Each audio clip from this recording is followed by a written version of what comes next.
Good morning, good afternoon, good night to all of you out there listening. This is the Uncensored Anime Podcast. Dab on them. We are no longer unfiltered. We are uncensored. Officially starting episode 2. Yes. I am David, and we have Kenny and Jerry here. And today we're going to talk about some anime news. We're going to talk about Banana Fish, which some of us finished. We'll get more into that later. Did not finish. Some of us did not finish. Jerry did not finish it. Did not finish and we're going to talk about Burn the Witch, which we are all very hyped about, and getting into Seven Deadly Sins animation debacle, and apparently Netflix's attempt to recover it, but it's probably too late. So, Jerry, why don't you start it off? Heck yeah, boys. Well, we're excited to be back, and with a brand new name.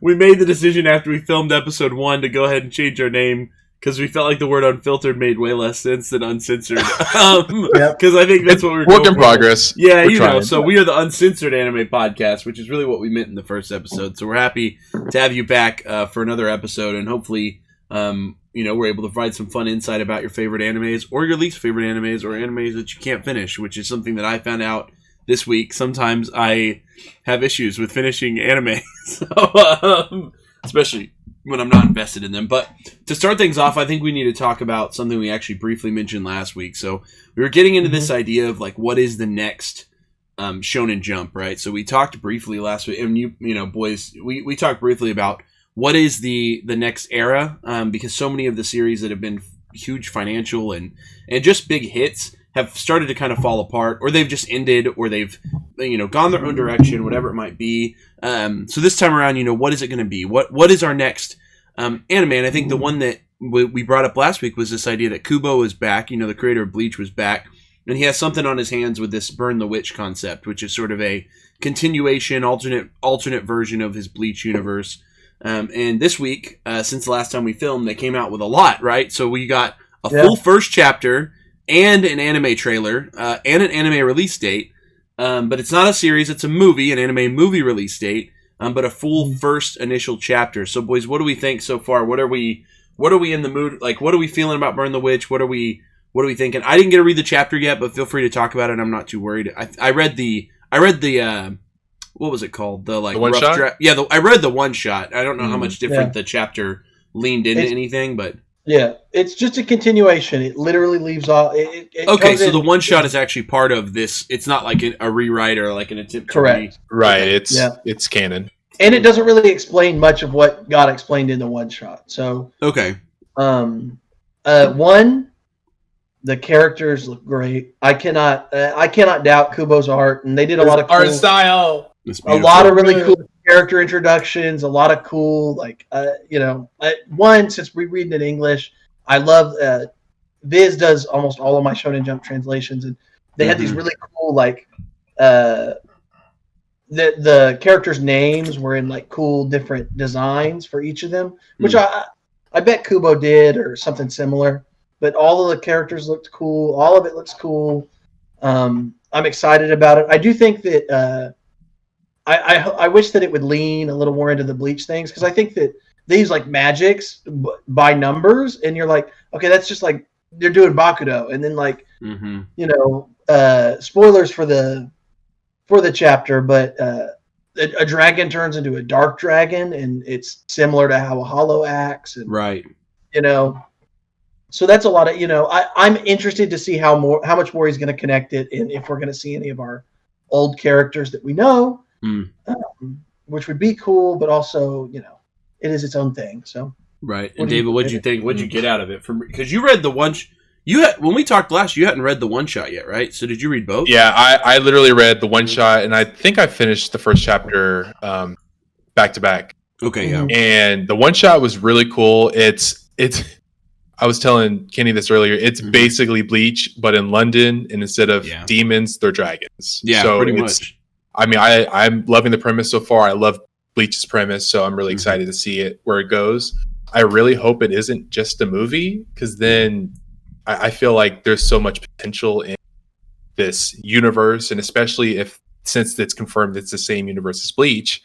I mean, there's obvious potential for crossover with Ichigo and whatever he and his family are up to at this current point.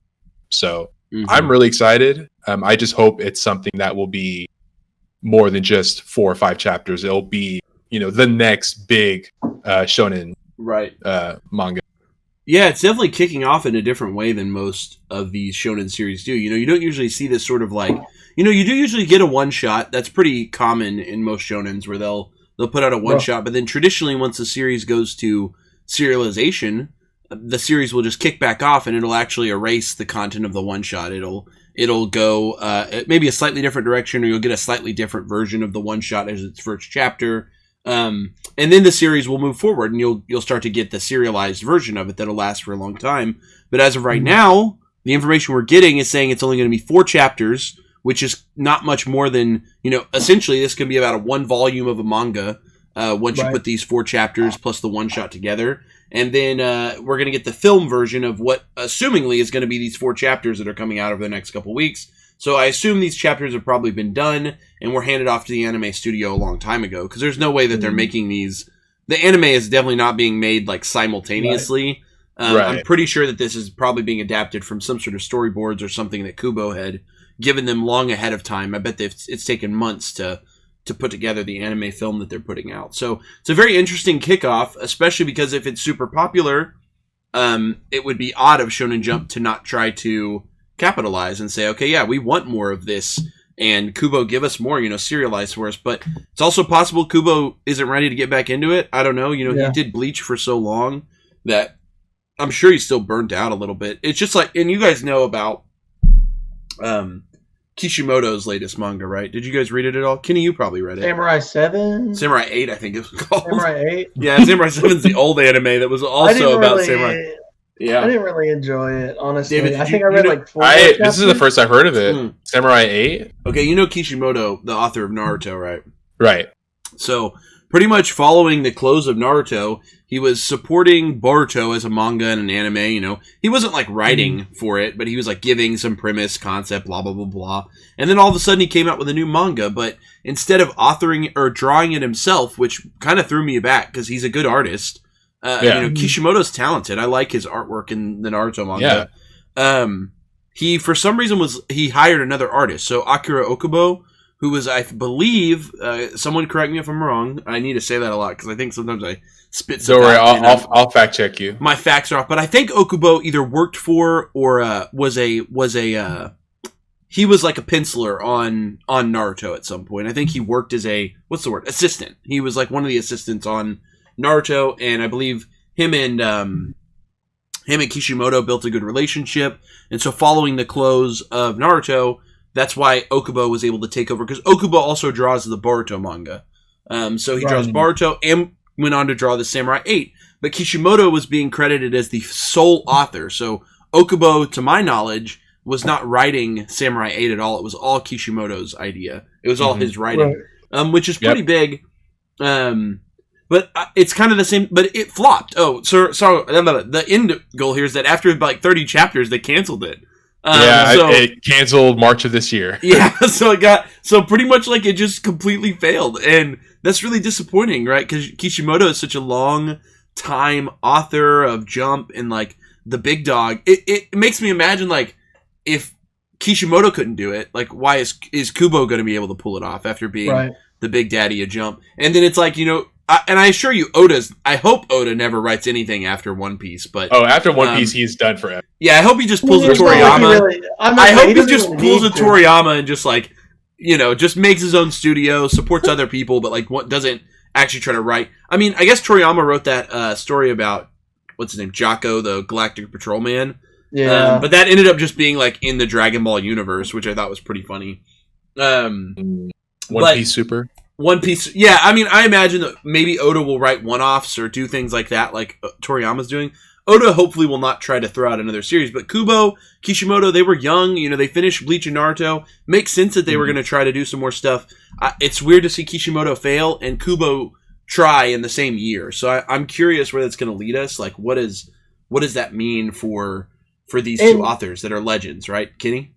Right. And the Bleach anime is like they're finishing the rest of the manga, so I'm really interested in seeing one. I hope that's really well done. I know that Kubo has talked about how a lot of the battles, he wishes he could have made them, more kinetic. And I know that the last Bleach movie, it shows a portion of the Ulquiorra Ichigo fight, and he's like, that's how I always imagined that fight was.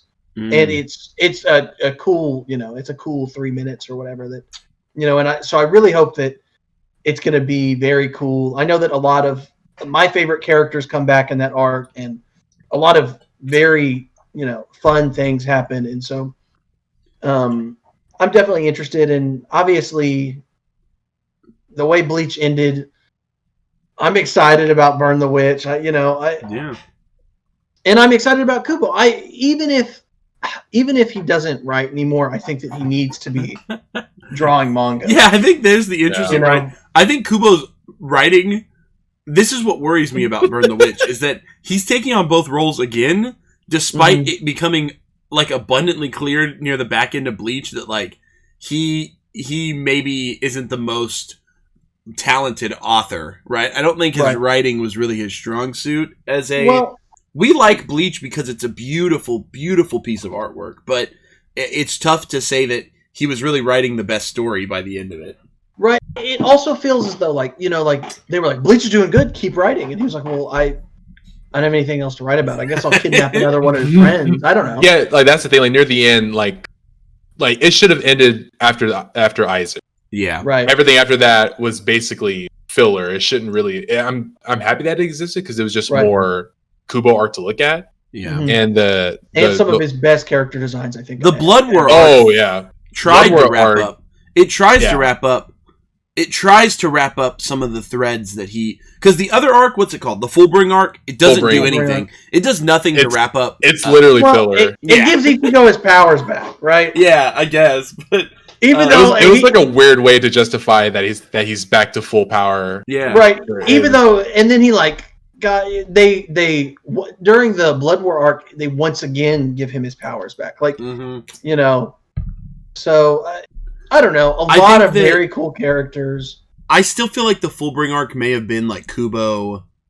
I feel like he wanted to write a new manga, like he wanted to try something else, and he was like, if they don't want me to stop writing Bleach, I'll just take my new idea and just shoehorn it into Bleach. He was like, I'll just like F these guys. Like I'll just shoehorn this shit in. That's kind of what I think the Fullbring arc, if you just watch it individually, like independently of everything else, it's actually a pretty entertaining little story arc. The characters are actually pretty cool, and Kubo did a great job with their designs.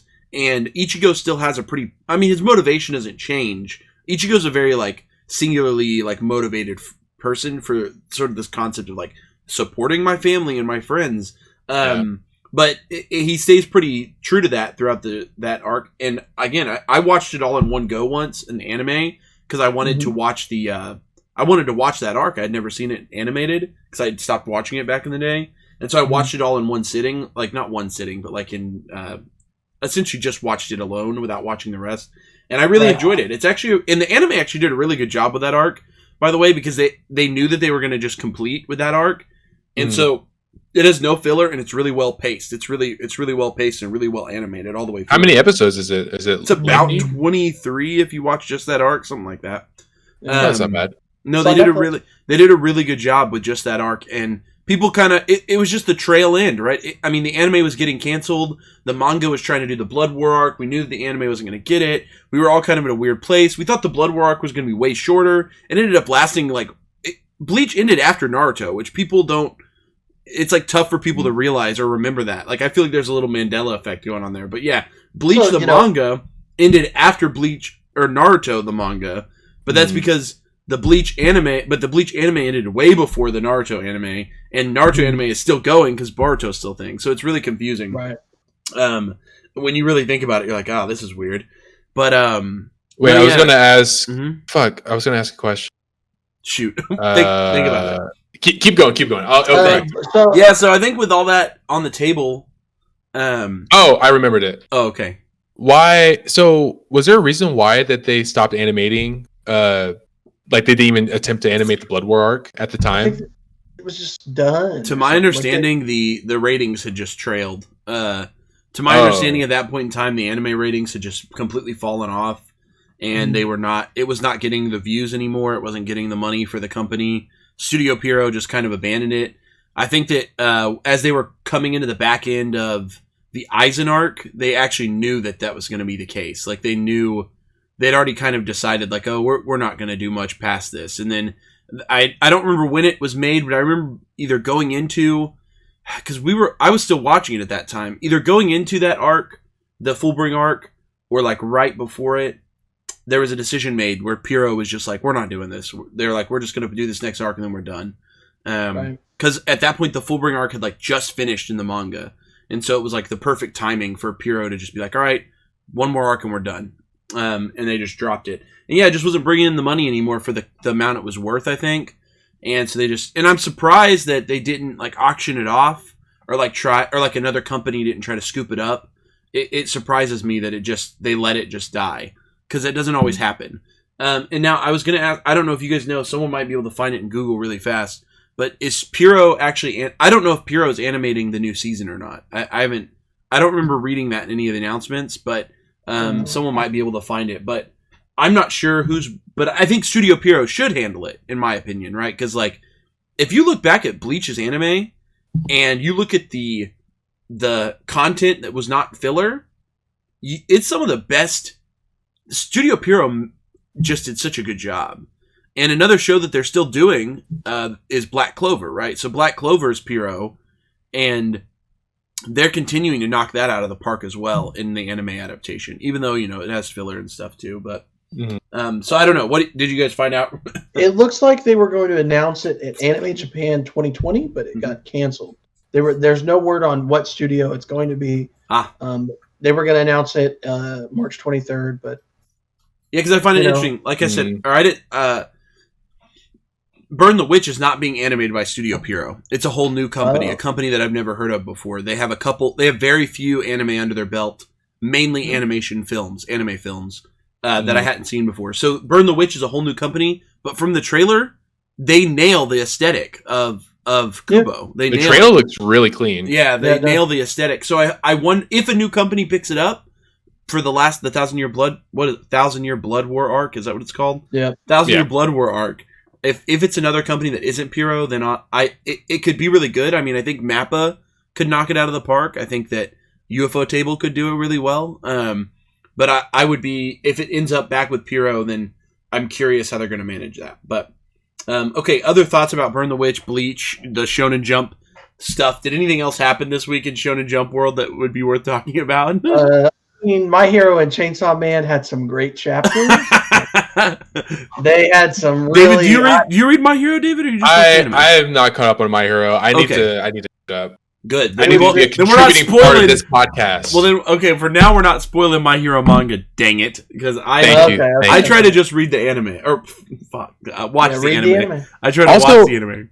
Also, now that I think about it, should we do like mini summaries of all the anime that we're mentioning, in case we have listeners that have no idea what anime is? Yeah, I think that should we just assume that people know anime? Well, I think we last week we did do that for Erased and what was the other show we talked about? Jesus Christ! Tower of God. Kenny did our summaries for Tower of God and Erased. He did a good job. He did. Great. Hey, I'll do Banana Fish. So Kenny, we need you to do Banana Fish. and S70S. But yeah, I mean, for those of you that don't know Bleach and Naruto, that's a big slap in the dick. Honestly, if you don't know Bleach and Naruto, dude, that's a big slap in the dick. You're right. That was a dumb question. I feel like even Scrubs. Like I feel like like Naruto. I feel like isn't that how people run? Yeah, I feel like the kid that lived down the street from me in middle school or something like knows what Bleach and Naruto. He's got like his freaking jock jacket on. He's gonna go throw his football around. He's gonna be like, yeah, Naruto's pretty cool. Ninja stars. You know what I mean? Like that's the. I feel like everyone knows that one. They go without saying. You're right. With Burn the Witch. Right. Burn the Witch. I mean, you actually kind of explained it when we started talking, David, which was a good job. Right. Yeah. Okay. So I guess the question was geared towards. Yeah, let's keep it up. Let's make sure we're doing that. So if we forget, someone chime in and catch us and do that with any other show. I got you. Fam. Need a definition. So, but yeah, okay. Let's get into our second component here. So we've been going for about 20 minutes on news and updates. It really hasn't been, and this was a pretty slow week. And this is expected. I think that right now in the time of COVID, like, you're not getting a lot of anime news unless you're right at the beginning of a seasonal cycle, which we are we're only a little bit into this new season, a couple weeks at this point. So we'll probably start getting some pretty heavy news in the next couple of months. Maybe a month or two from now, we'll start getting some more news about what's going to be hitting in the winter season, back half of this year, which will be really interesting. I'm curious what all is going to come out. I have no idea. With the way COVID has impacted the schedules, we were supposed to get Attack on Titan by the end of this year, and we are no longer. Did you guys see that? That's news. It got delayed. Oh, really? Yeah, it got delayed. The final season? Got delayed to 2021. Yeah, they pushed it back. Crap. Do they have a month or? Huh? Do they have a month or just? They just say 2021 now. They're not putting any more date on it. It's got to be some sort of. It's crazy because the trailer they dropped clearly they've done work on it. You know what I mean? Like there was a lot of shots from mid parts of the manga that are much later, deeper. So I mean, clearly work has been done on this. So I'm surprised they pushed it back. But it's probably just to give themselves a little bit more time to make sure everything looks clean. I assume as far as I know, most anime studios have gone back to work. Like COVID has been not completely eliminated in Japan, but been pretty significantly withheld and reduced. So a lot of studios have actually gone back to work. So I don't expect there to be any more really significant delays, but I was surprised to read that Titan got delayed to 21. What do y'all think? I mean, was that one like that? ReZero is they delayed, and then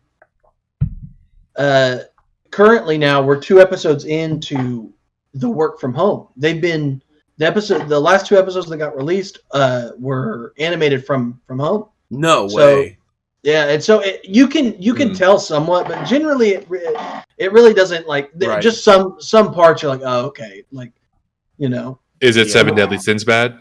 No. Yeah, I'm about to say, is it really not bad at all. Let's be honest, but it probably looks great. I was reading, Kenny, that a lot of big studios in America are investing a lot of money into an animation wing because of the fact that they know that it's COVID proof. Is what I was reading. It's that animation is COVID proof. If they need to, they can make animation. Everyone can make an animation. They can do the voice acting. They can do the animation, the art, all the work. They can put it all together in their home studios.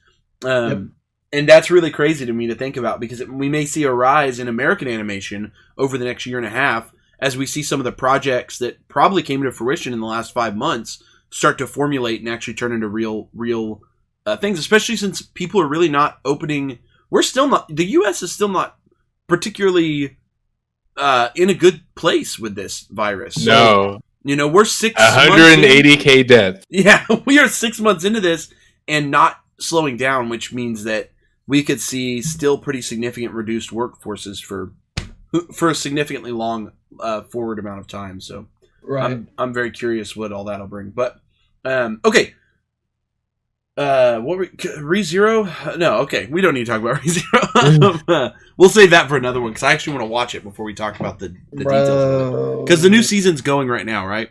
Correct. We should definitely talk about season 1 in the future. But, okay, so yeah. Anime and being worked on from home. One Piece supposedly was made from home for a couple episodes too, Kenny. Season 20. And I think it looks better than... This sucks, but I think some of the latest episodes that were supposedly done from home or may have been worked partially on from home, I think they look better than some of the older episodes. I think some of the current One Piece episodes look pretty good. The fight that they just had with freaking... they showed the fight with Zoro and... I don't know what he's calling himself. It's Killer. The character is Killer. But he has a Wano name that they were calling him, So remember he shows up and he's the wandering murderer or something. And they meet on the bridge. The fight that they did that fight in the anime, and it was incredible. I literally was okay, One Piece, you guys still got it. One Piece is this week's chapter.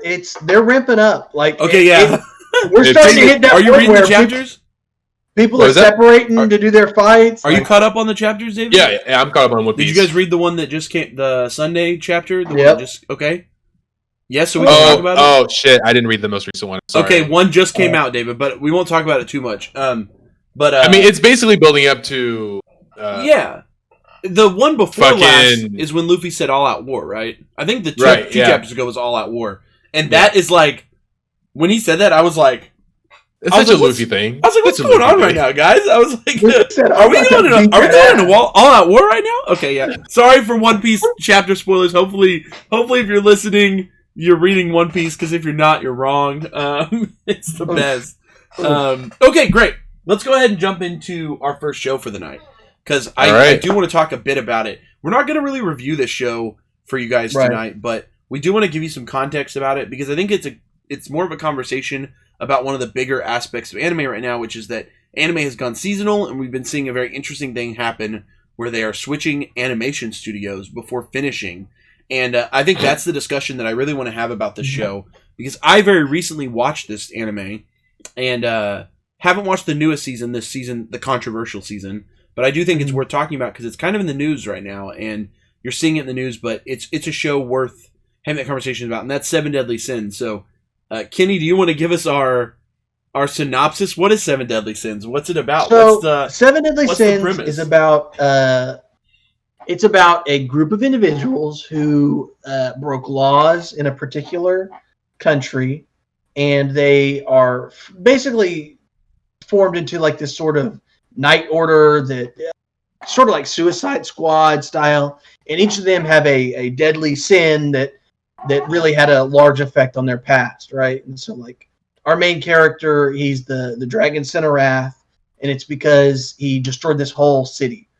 And each of them have these intricate backstories and spoilers for Seven Deadly Sins, but and it's fun. It's shonen. They have a lot of cool powers. There are a lot of cool moments, but it's not too outside of what you expect from a shonen, and so but it's really fun. And I think that oftentimes Seven Deadly Sins loses some of its characters. Like, I guess characters don't die often, really, and so like in particular, Gil Thunder. Okay, Gil Thunder is a character that you meet very early on. I do like Gil Thunder, so don't. He's pretty cool. He's a cool, interesting character, but he just gets sort of like lost in the churn of as things begin to get more powerful. It takes a very long time for them to introduce the last couple sins.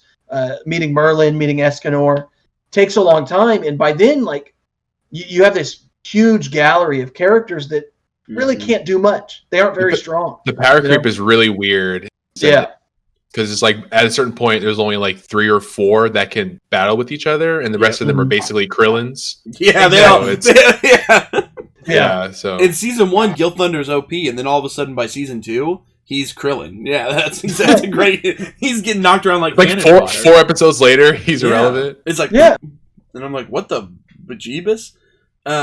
David, what's crazy is you are the first person I ever heard talk about this show way back when we were in college together. And that was, I think, before the anime aired, if I'm remembering correctly. I remember reading it had like 3 or 4 chapters out, and I just randomly found it and started reading it. You were reading the manga before I ever had even heard of it, and you were the one who first brought it to my radar. I remember thinking, it looks interesting, I need to give it a shot. And then the anime came out pretty shortly thereafter, and that's when I first was like, oh yeah, this is going to be cool. But like, what got you into it when you first started reading it, David? Why was it intriguing? What hit the nail for you? I think the most basic reason was because it was a shonen. I was looking for new things to read, and I think there was a point in the manga when I think Bang was like first introduced. Yeah, Bond. Thank you. When Bond was introduced. Ban, or how do you say it? I've always said Ban, yeah. Ban, yeah. It's probably it might be Bond. I think it's Ban. It's been a while. I'm sorry. Technically in Japanese, it's been a while.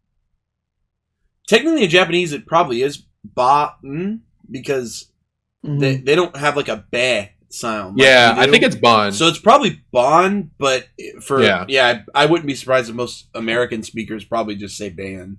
And I want to say in the dub they call him Ban, but I didn't touch that. I wasn't going to watch the dub. Not my cup of tea. Okay, so Ban got introduced. Bond. Yeah. So, but anyway, as I was getting more into reading these chapters, getting to know more about the story, I was really liking the character designs. The cool thing about the Seven Deadly Sins, as explaining, a cool thing about them is that they each kind of represent a tribe in this universe. Yeah. So there's 7 of them. There is one's a fairy, one's a demon, there's a human, I don't know what Merlin is. I guess a wizard. Well, Merlin's an some sort of ancient race. Some sort of like ancient race. being. Yeah. And as you go through the story, you learn that there's a significance to these races, and you learn the backstory. No spoilers, but it's relevant to the whole story. Yeah. Mhm. So I mean, in the beginning, I just kind of had this natural attraction to it. Yeah. And I remember seeing the first season on Netflix. Mm-hmm. The first season was really good. Mm-hmm. I really liked the first season. I was trying to start watching the second season. I haven't gotten to it yet. Mm-hmm. But then kind of segueing into our discussion, apparently, season 3, and you can correct me if I'm wrong, Jerry. No, you're but right. Season 3 was animated by a different company, Correct. different studio from the first 2 seasons. Mm-hmm. And I saw. Okay, so I didn't watch any of season 3. Obviously. It looks bad, boys. It So- looks real so- bad. So those of you that are listening, just Google the Escanor versus Meliodas. Meliodas. Yeah. Meliodas fight. The Escanor versus Meliodas fight, and just watch it. Just look at the animation. It is like It's goofy, guys. it is Naruto versus Pain level bad it's animation. Oh, that's such a cool fight. So too. for It's such a cool fight. So for It's such a cool context, fight. it switched. So the first season, the first full 24 episode season, then there was like a short 4 episode like OVA, and then there was a second 24 episode season. Those were all created by A1 Pictures, which is a pretty well known animation studio that's done a lot of different pretty high quality projects. A1 did. Let me pull it open because I'm gonna mess up. They did do a portion of the Fairy Tail anime. They did Black they ran Butler, the Space same Brothers. magazine. I'm trying to think of a couple. Oh. Silver Spoon. They did MAGI. They did Sword Art Online Part 2. They were involved with that. They did the Persona animes. They did what else? Did they do? Oh, they did Erased. Literally the anime we talked about the other week. Erased. yeah. Is also Oh. A1 Pictures. So same company. They Which did erases animation. as we talked So. about last week. Very good. Exactly. But yeah, they pump out a lot of anime every season. We're actually watching. What's crazy? We'll talk about it later. What we were talking about, we're watching for next episode is also A1 Pictures. So we've officially done an A1 Pictures show each week on accident. They just do a lot of shows though. So, but A1 Pictures is a pretty good track record. And as David said, the first seasons, the first 2 full seasons, it really looks pretty good. It doesn't look bad at all. The characters look pretty on model. It holds its own with the fight animations, and I think the magic especially looks really cool. And maybe part of that comes from they had done Fairy Tail before that, so they kind of knew where the direction they wanted to go with the quality there. And Fairy Tail had like a bunch of different animation studios as well. If y'all didn't know, it jumped hands during its like every time it ran for a long time, didn't it? Like 300 plus episodes. It did, but like it's like 300 episodes across 3 different. I want to say 3 different animation studios. It kept jumping hands every time the show would get like not popular. It would get canceled. Then it would get picked up by another studio to do more of the manga, and then it would go again. And then so that happened a lot with that one. So Seven Deadly Sins is another project. So now this Seven Deadly Sins was picked up for its 3rd season by a company named Studio Dean. Kitty, I'm sure you know or have heard of Studio Dean. What do they do? Oh man, they're known for pretty much any like shitty slice of life anime that's come out in the last like they do 20 all years. my favorites then. Yeah, they do like every shitty slice of life anime you could think of pretty much comes out of Studio Dean. They also will do a couple shonens. They did do Nura Rise of the Yokai Clan, if you remember that anime, Kenny. Yep. Or David, I don't know if you remember that one or if you heard of it. No, I have not heard of it. It was like an early 2010s shonen jump that was not as popular, but it had a bit of a following. It was Kenny, pretty fun. you know the show Konosuba? One of my favorites. Konosuba is full on. That's Studio Dean. But there's a whole nother piece of this for Studio. So Studio Dean took on the show. And I think that most of us, when we heard that, we were like, but we know Dean can put out some anime. They can do okay. Like, Konosuba is not an ugly anime. It looks pretty good. They did Lock Horizon. Yeah, they can do some good stuff. But what happened with this specific show is that Seven Deadly Sins this season got pushed over. They actually offshored it. They paid a company in a different country make most of the animation. And because of that, and it was a rush job, they had to do it in like 4 months. They were pretty much told like, hey, the show's airing in like 4 months, get it done. So they had it offshored and it was done. So all the characters look off model. Everything's a rush job. You really can't, honestly, like... They like recycled animations, so it's like the same thing, but for like 10 seconds straight. Yes, even like simple shit that should look okay, like just doesn't look right. Everything looks a little bit off. And so you've got this whole season filled with this crummy animation piece right there. And this is sort of the worry of the modern anime, right? So it kills animes.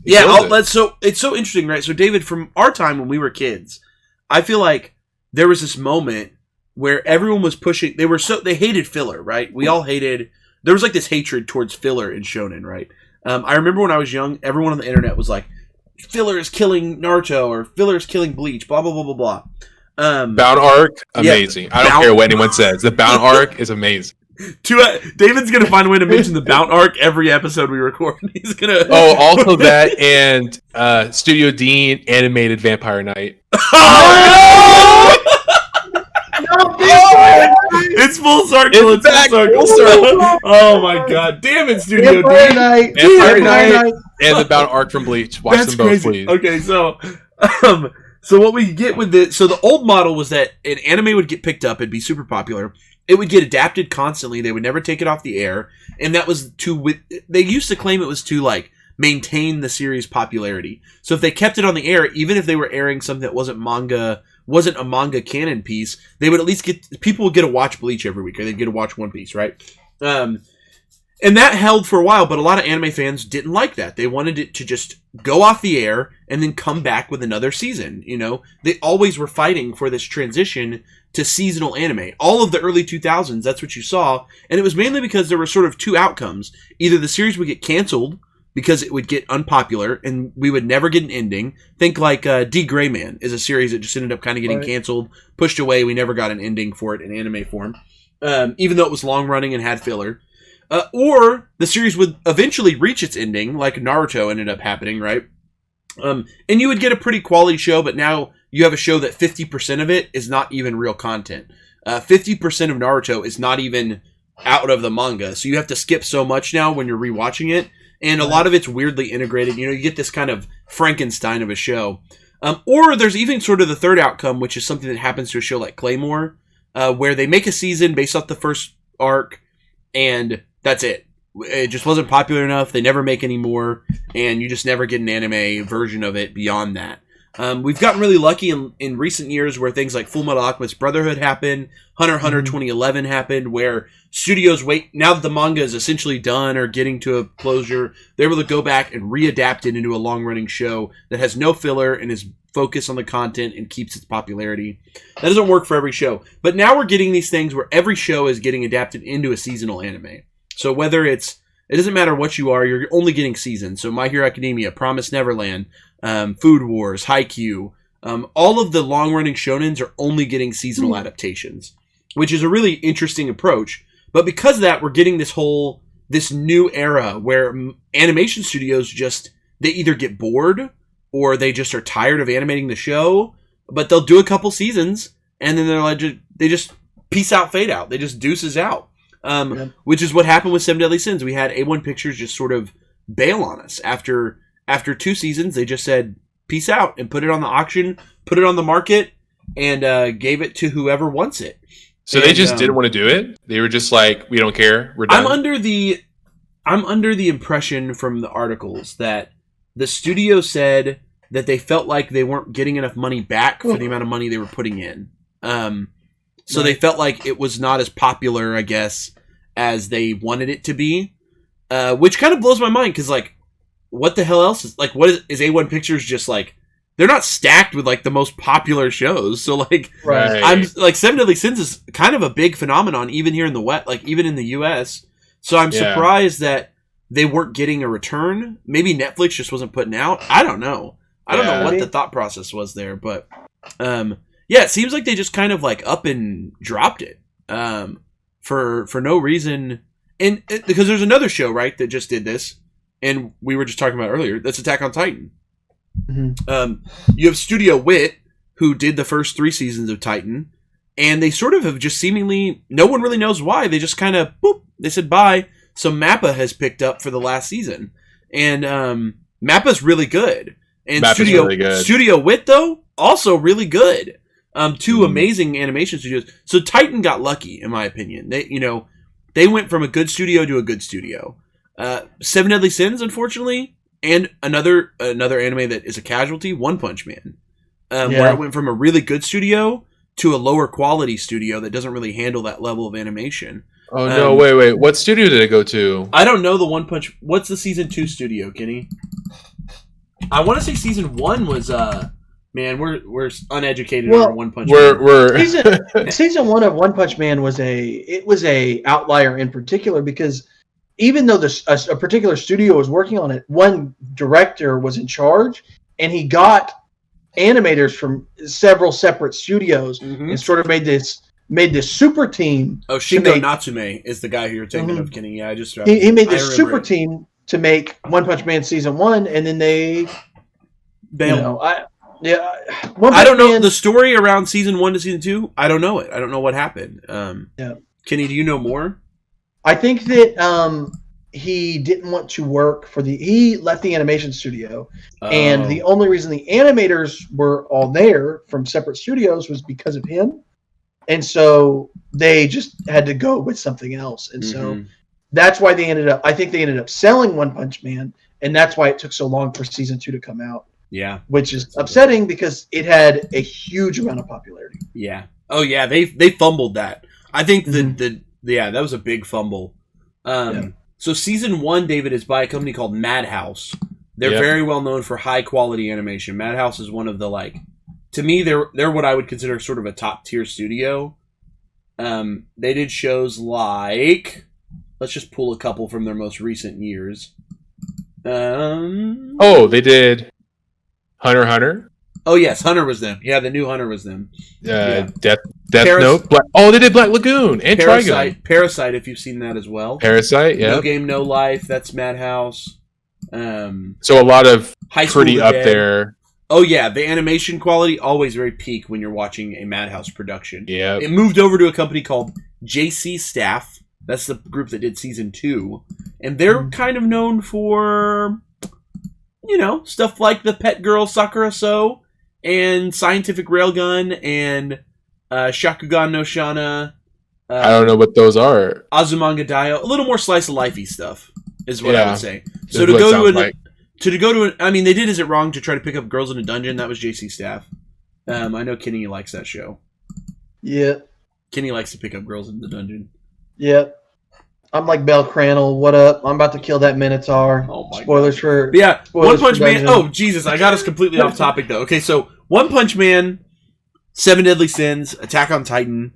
They're all casualties, or they're all shows that are being impacted by this idea that if a studio is only adapting something seasonally, then for whatever reason or another, a show can just disappear. We won't ever get a new season, or we'll lose it to another studio. We'll have to watch the next season through a different lens without much to do. Because oftentimes the studio's not going to want to go back to episode 1 and try to readapt that quickly after, which maybe would be a good idea, because then you at least get a full picture. But it's just probably not going to happen, at least not in the new age of anime. It seems like, for the most part, things that have come out between 2010 and 2020, if they're airing with one company, if they move over to another, they're just going to continue on where it left off. So especially if they're 30, 40 episodes in. Yeah. So Sins is a casualty of that, is what I would consider it. Moving over to Dean. And like I said, Dean is not a bad studio at their core. They just botched this for some reason. We don't know why, but they just straight mishandled and misfired on this season and have created an abomination, to be honest. And so we have this wild new season. I need to sit down and I'm going to watch the whole thing eventually. Because I have heard that that Netflix delayed their release in order to try to make the animation look better. And so that's something that is that going to be a common thing? Are we going to get more? They did that with Dragon Ball Super too. Did you guys hear about? You guys remember that? Yeah, I remember David, were you in? Oh wait, I don't think I know about this. Okay. So I'll tell the audience as well. Way back when Dragon Ball Super first aired, the group of animators that were working on it, they kind of crapped it out, to be upfront, because the first season of Dragon Ball Super is like a readaptation of the 2 Dragon Ball movies that Toriyama worked on. So it's Battle of the Gods and Resurrection F, I think, is the name of the movies. So those got adapted into 26 episodes of the anime. So each were about 13 episodes. And the handling of those in that adaptation was like, just pump them out really fast. They just wanted to crap them out. So because of that, you have some of the worst animation. And David, I'm talking Naruto. I remember it. I remember now. Yeah, I remember the animations. Specifically, there's this great fight between Beerus and Super Saiyan 3 Goku. Yeah. And he's looking like a straight Chad, dude. He's like, I don't even know what to call Goku during that fight. God, the memories. Dude is looking fresh. But so you've got that same sort of thing. But then when they released those on Blu-ray DVD, the company actually went back in. Toei, they went back and completely remastered and redid all the animation for those episodes. So there's actually a version that looks way better. It's just not the version most people had access to, because we were mostly, at least in America, we were mostly watching the TV rips. People were ripping. That was kind of still in the fan sub territory. And Crunchyroll was still putting them out simulcast style. So it was the TV rips that were coming out for Super. So we won't see to get the Blu-rays. You actually have to go buy the Blu-rays and see that version, or I mean, they're online now, I think, but pretty weird. So Netflix has taken the same approach. The Escanor versus Meliodas fight still looks kind of ass. I watched the side by side of the TV version and the Netflix version, and undeniably Netflix made it look better. It definitely looks better, but it still looks like a rush job. I mean, you're not going to be able to completely. Unless you just erase it and start over, you're not going to be able to fix it completely. So you kind of are going to end up with these messier animations. But overall, that's pretty much it. That's the big thing I wanted to chat about on Seven Deadly Sins. I do want to say that for me, at least, I think that the series is so cool because it feels like animes from the 80s, where the story is not as relevant as the insane power scaling and just these insane battle sequences. And that is something that I think some modern anime have not been able to capture appropriately. They want to. I think that you can have a really good story driven, like One Piece. I think is a very powerful story driven anime that for the most part it can be goofy, it can act outside of its own means, but for the most part you're still getting this sort of shonen feeling from it, right? This storyline thing.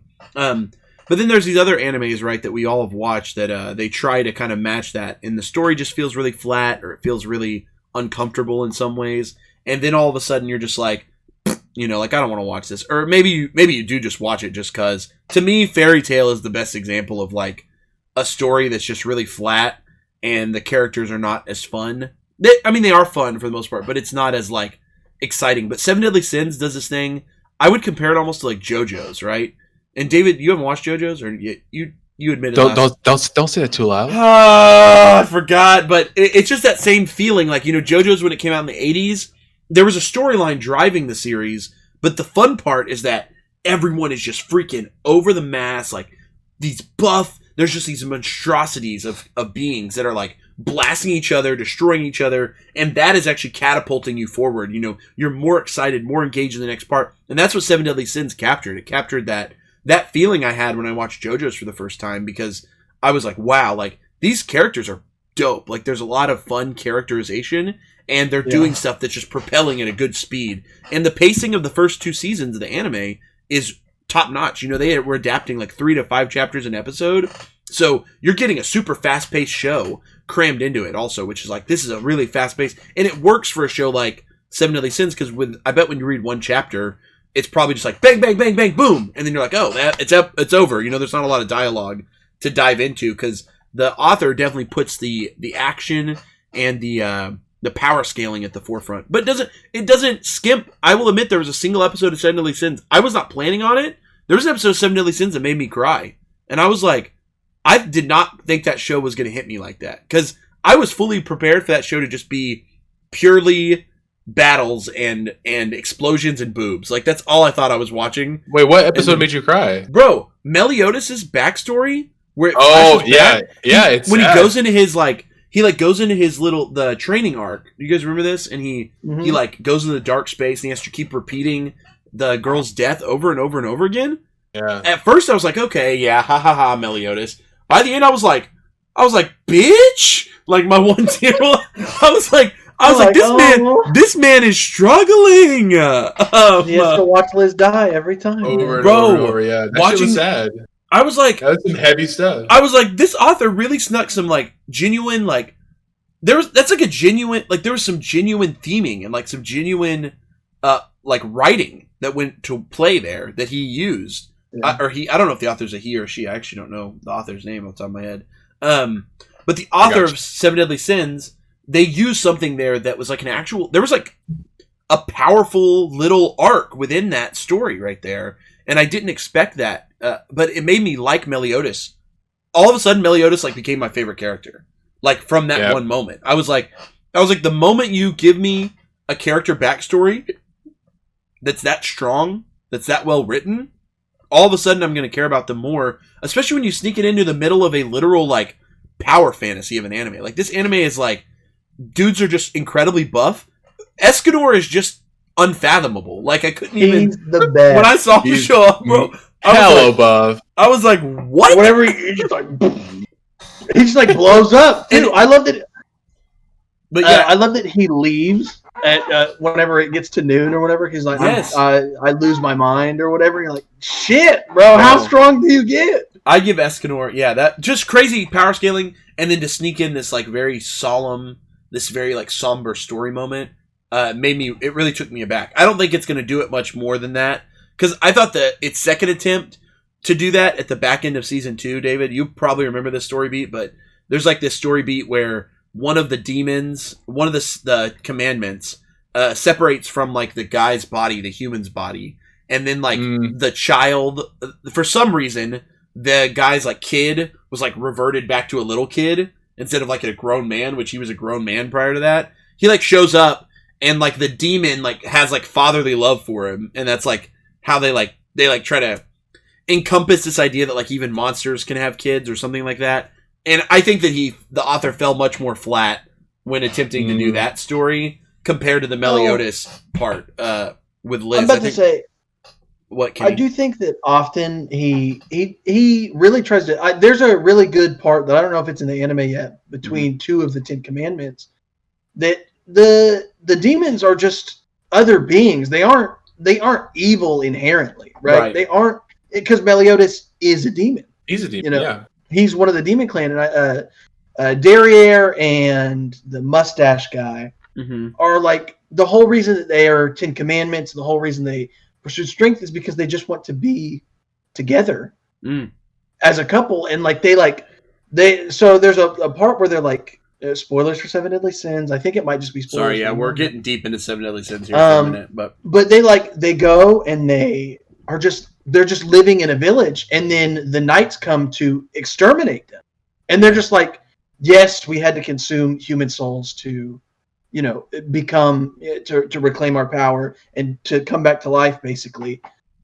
But we just want to be together. We're like, we love each other, and we just want to be together, and we just want to live on our own. And they come and they call them or whatever, and right. It's really upsetting. Yeah, that's crazy. I think that's where the author shines when they sneak in those like solemn moments into the craziness and the absurdity. It's what JoJo's did best too.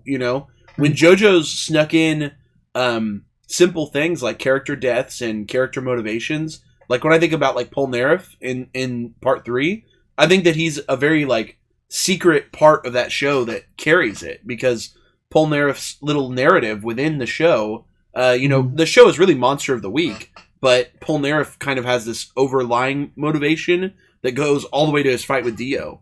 The big fight with Dio at the end. So there's some other pieces there. Sorry, we snuck in some JoJo spoilers. Also, there's the JoJo's curse at the end of every season. Every fucking character dies. Yeah. He's like, 5-year character. Whoa! Whoa! David doesn't see it. What the fuck? Don't worry, David. You don't know who Is or that why. real? You don't know who or why or how. It's bizarre. I want you to watch it, but the great thing. It's on my list. It's on my list. We should have an episode about JoJo's. We should. I'll let you watch. Yeah, because obviously Kenny and I have seen all of it, but there's a lot, David. So you might want to start just on your free time. Watch because there's over 150 episodes at this point. Oh, so, that's nothing. In your free time, start chugging a couple episodes away so we can do an episode all about JoJo's. Speaking of crying, we're going to get into our next anime for the night. It's time. Great segue. Let's Kenny! Yes! Our next we watched this week Banana Fish. Oh my God. It's a mobster drama based in New York City where a handful of different mafias and families are sort of vying for power over New York City, right? It's a mobster drama about boy love. About two boys that are in love. Okay, let's be honest. We love some boys love. And so Banana Fish is about a 17-year-old boy named Ash. Who we quickly find out, and obviously spoilers for Banana Fish, but spoilers. We're gonna get deep into Banana Fish. So if you plan on watching it, turn away now. I'll put the time marker in the description so you can jump ahead. Hell yeah. We quickly find out about that whenever he was a young boy, he was sexually assaulted and raped by his baseball coach on several occasions, and finally, as an 8-year-old boy, he murders this baseball coach with a gun. With a gun. He shoots with him. a gun.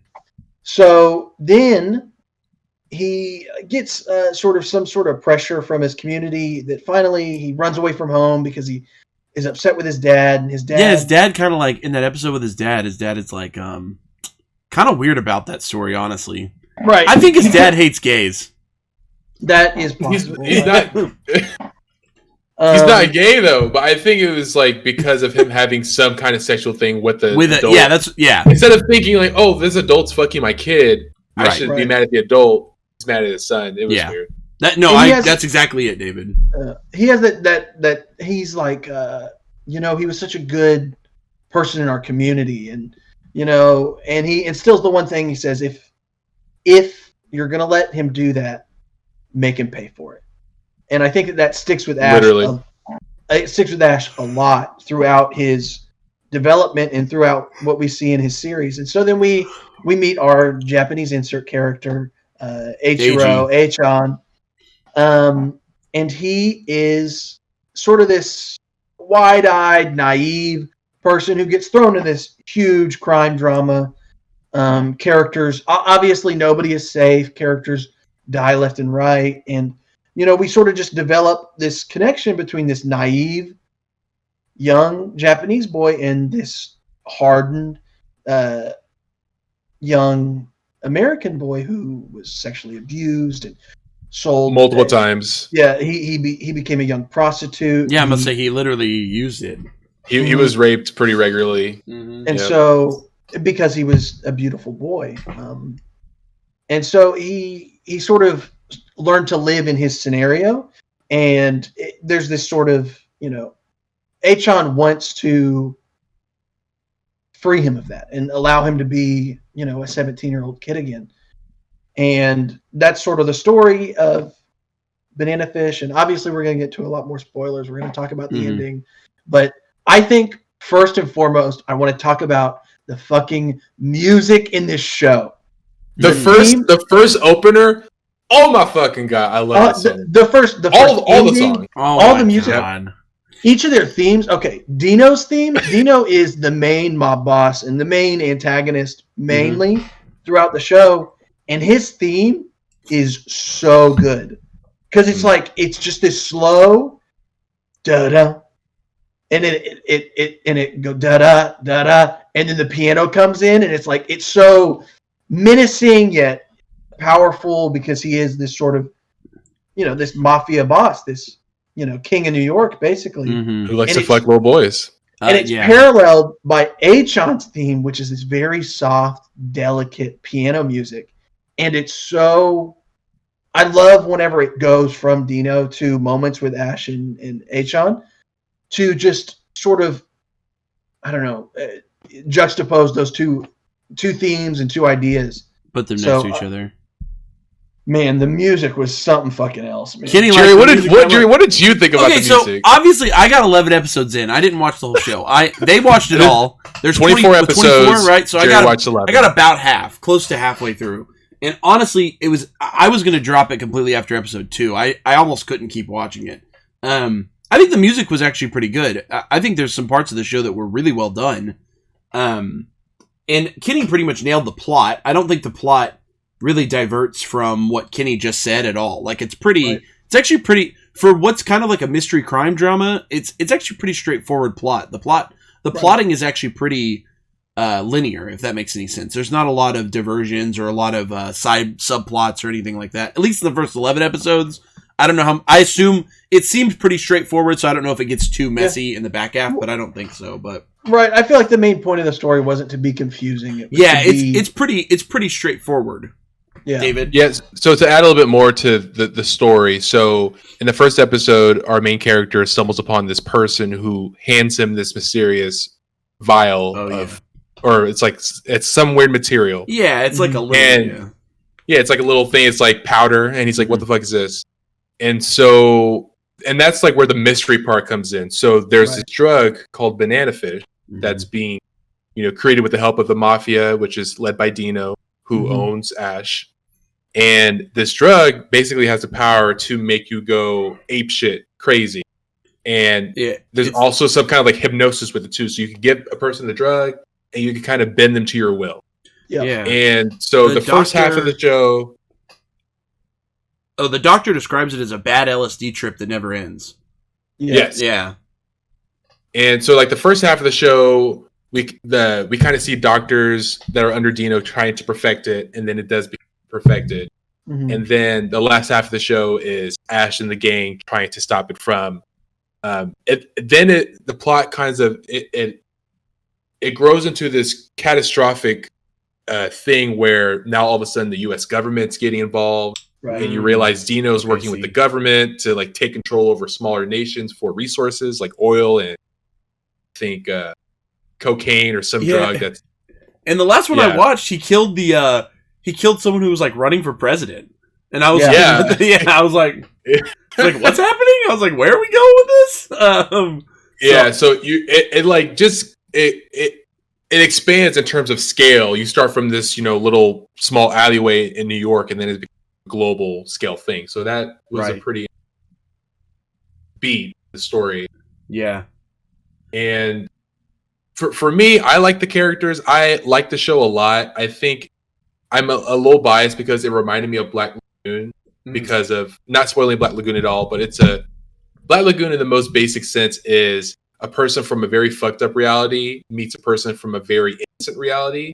And you're kind of seeing how those realities clash and they learn about the other person and they learn about their experiences and kind of make a new reality being exposed to the both extremes. And that's kind of what Achan and Ash go through, where you had having a really fucked up life. Eiji, he's a pole vaulter from Japan. He's 19.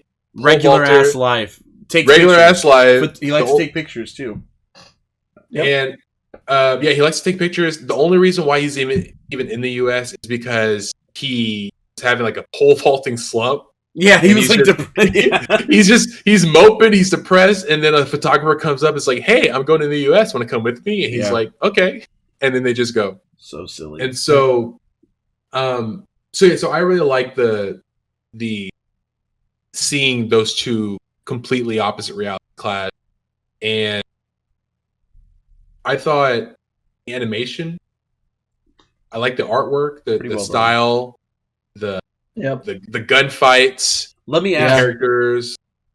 I liked it all. I want to guess about the ending because I have two theories. Okay, you guess. You guess, and we'll tell you. I want y'all to confirm because I'm not going to watch the end. So I either am guessing that either Ash or Eiji dies at the end, or they beat Dino and they live happily ever after. I think those are the only two endings.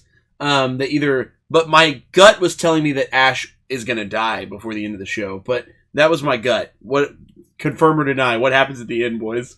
So, as we all know, at the end, Aslan Callan Reese gets stabbed. Oh, I'm so good. Does he die though? It wasn't confirmed that he died. Okay, I'm it's so confirmed fucking good. I knew it. Okay. So this is what happens. What happened? So- man? Tell me. Okay, so the last. I'll just say the last. Because Episode. probably like 4 episodes in, I was like, one of these bitches ain't making it out. I was like, Wait. But did you see Shorter's death? I did. I saw Shorter's death. You made it to Yes, Shorter's I did. death. I made it to I Shorter's love- death. Yeah. You saw Shorter's death and was like, I can't watch this. Okay.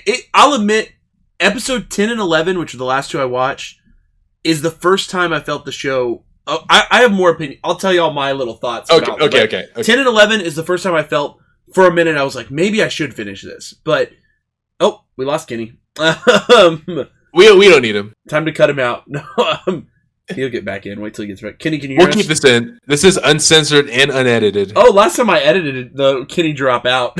No, we're keeping it in this time. We're keeping the Kenny Fuck it, drop we're in. doing it live. Okay, no, we're starting doing it live. crashed. Okay. Oh, well. Okay, so, no, yeah, David, I just watched, the episode I just watched ended with, You keep talking. I can hear you. About to close the door. Oh, Dino killed that presidential candidate. He's weaponizing the banana fish, and Ash and Squad have kind of regrouped, is the word I would use, because they kind of had this whole team of youngins that helped them break out of the mansion. All I'll say is that 10 and 11 were the first 2 episodes where I went, damn, maybe I should finish this. But I hate that it took me 10 episodes before I was like invested for the first time. It's like whole 3.5 hours in. Yeah, that's what I'm saying. That's like over a third of the show at that point, and I'm already like before I had a moment where I said, "Oh, I can't." Like that was the scene where Ash is on a killing spree through that mansion. That's the only, and that was like it was almost a whole episode of it. That was that episode. I was like, "Damn, that was fun. That was a good episode." I was like, I kind of like that. You didn't even get to the best episode where he does that shit. Whenever he goes for Arthur, man, he gets another one. The Ash Arthur fight's really good. Yeah. Okay, fuck Arthur. I had a feeling he's dead. He dies, right? I knew he was. Ash kills him. I knew it was gonna happen. The show. Okay, and that's okay. Back. I gotta get. So I dropped. I'm not gonna watch the rest. I don't plan to. I have like 14 episodes left that I could have watched, but I think that I couldn't get it. It just wasn't. I have to. The best way I can put it is that it's a good show that does a lot of things right. But I just don't know if I was the right audience for Banana Fish. Like, I just don't know. Right. I've never been a mob fan to begin with. And then the fact that it was kind of... It's honestly, in the first 11 episodes, it's definitely a romance series. It's not... It may try to hide it sometimes by putting sort of the shonen elements, the guns and the fighting and the drugs and all this stuff. But at its core, there's a lot of romance at play, either between Ash and AG or some of the other characters. It's not romance. There's what? No, there's no romance. Ash and AG. It's probably like bromance. Yeah. No, they want to fuck, dude. 100%. They don't. No, they 100%. They just have an understanding love of each other. Bro, They're just boys in love. Jerry, just because they made out doesn't mean they want to fuck. Bro, I'm just saying. Okay, I think that there's it. In that, Kenny's right. Boys' love is the right word for it.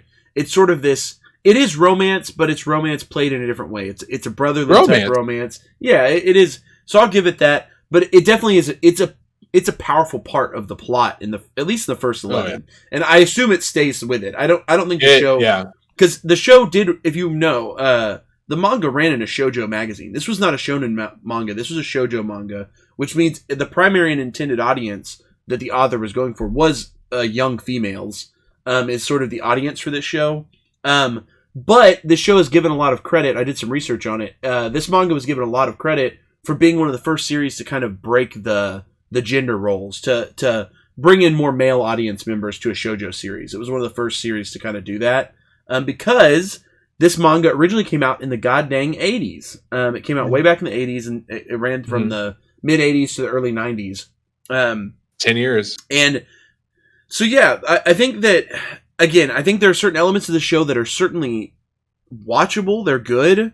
But for me, it was just tough. I didn't feel drawn into it. I think that, and I have two pretty major like production complaints that I think may have caused part of that. Because I don't think the story was particularly bad by any means. The story the writing is actually not bad. I actually think the dialogue and the delivery by the actors and the show, pretty well put together. I think what killed it for me in the first half, and that made me want to drop it, is the pacing. I think that the show wasn't paced very well. And I want to attribute that to, most likely, I don't know why, again, I've never read the manga, but I have an assumption that when they sat down to adapt all 19 volumes of the manga, they had to cut some stuff out. And they had to make some decisions, because squeezing 19 volumes into a 24 episode anime series is pretty difficult. That's a pretty constrained amount of episodes for that amount of content. So you can tell in the first 3 episodes especially that the pacing was on overdrive. And I looked it up, they covered like almost 30 chapters in 3 episodes, which is like an absurd amount of... I felt it. I remember I got done with episode 3 and I said they had to have chopped out so much plotting to try to get us to where we need to be this fast. Because the end of episode 3 is the first time where Eiji like cries over Ash. And I remember thinking, I'm less than an hour into the show, and these characters have had like a conversation. And now they're like emotionally invested in each other.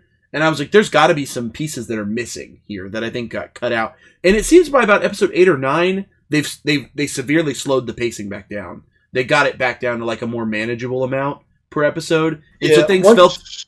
Huh?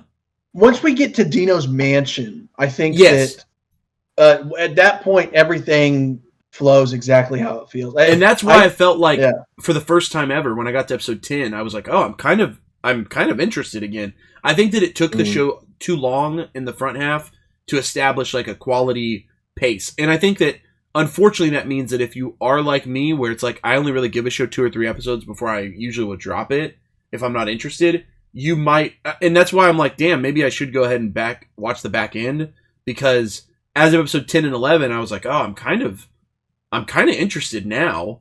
But it just took a lot longer to get me there. And for some other animes, that's all they got, right? Like Erased was only 12 episodes. And at this point, I already watched almost as much of Banana Fish as I have of Erased. And it took me almost until the entirety of that to even go like, oh, I kind of want to get into this. So I think pacing was a big issue in the front half of the show. That's the only that's one of the big technical issues that I think it faced.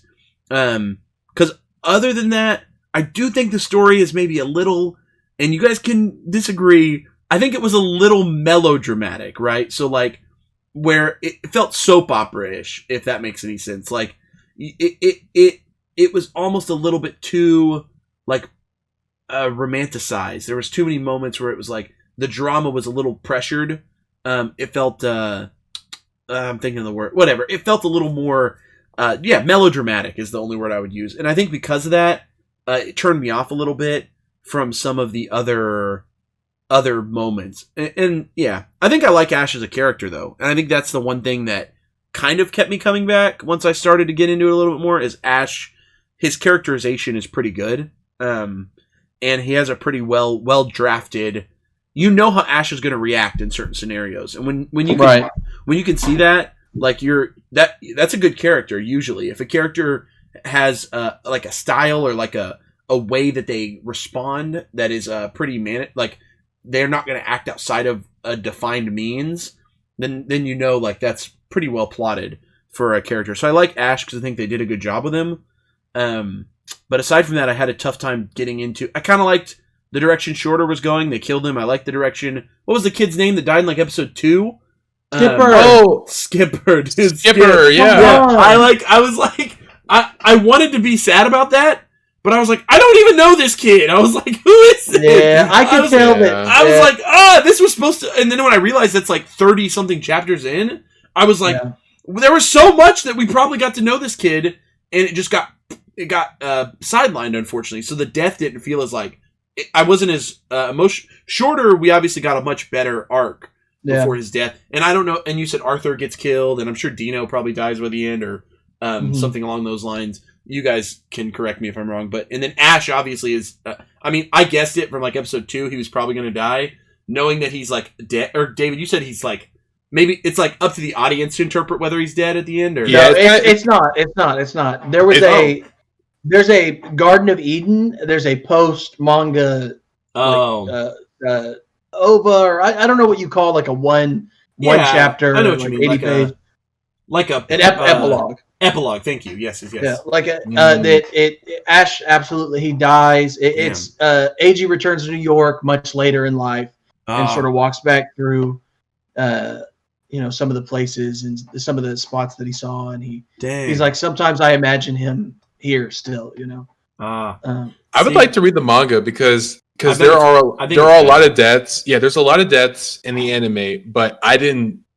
I do agree with the point that it was pretty melodramatic. There were a lot of dramatic sequences in the anime, and I didn't really feel connected to any of them. Yeah. I cried at least 2-3 times in Erased because the pacing in that show was pretty perfect. It does a great job of building up characters, and not to compare this to Erased, but just because we talked about Erased, we just did it recently. Yeah. I didn't feel any real connection to the characters. I liked the characters for what they were. But as far as actually having an emotional connection to them, I didn't really. And even seeing Ash die at the end, after seeing him throughout the whole 24 episodes, I was like, that sucks. Yeah, I cried. I feel like if the only death that might have mattered, it would have been Ash's.